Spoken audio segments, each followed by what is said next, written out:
Welcome back. We just saw how we can format strings in UElog and print them to the output log.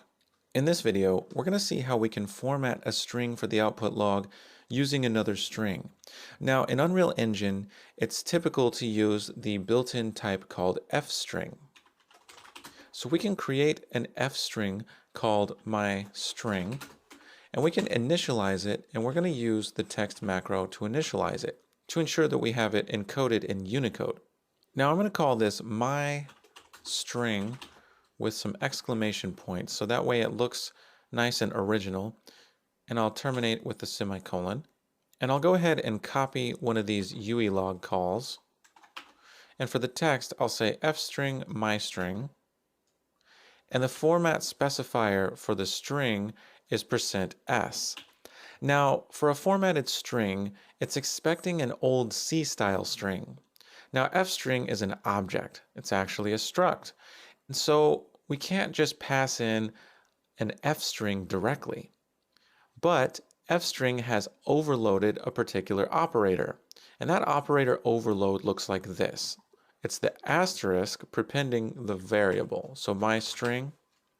This looks like a pointer dereferencing, but it's not a pointer. We're actually using this asterisk overload on the string. And what this returns is, you can see, a const tchar array. This is an old school C-style string. That's how you get one from the fstring type. So don't forget, you need this asterisk if you want to log to the output log with a formatted string using an fstring. Let's compile this, and we'll hop back to the editor and press play, and you'll see that we get my string printed to the screen. Now, before we conclude this video, I'm going to show you a useful way to get the name of the current object that you're in by using a handy function inherited called getName. So for this formatted string, I'm going to say name of instance. And instead of my string, I'm going to call getName. Now, if you hover over getName, you'll see that it returns an fstring. So that's why I kept the asterisk here, because the asterisk is going to get this fstring and return a const tchar. It's going to get that old school C-style character array that we need for our format specifier. Go ahead and compile this, then hop back into the editor, press play, and you'll see that we have name of instance shooter character BP underscore C underscore 0.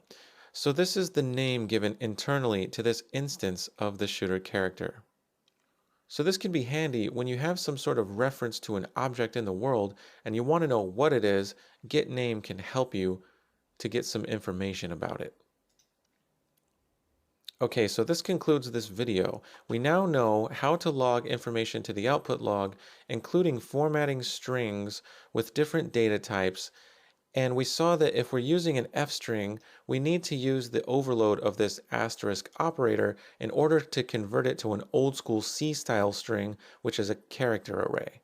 Now that we've refreshed on the UElog and we have this as a useful tool that we can use during development, we're ready to continue with our character and keep scripting out this shooter game.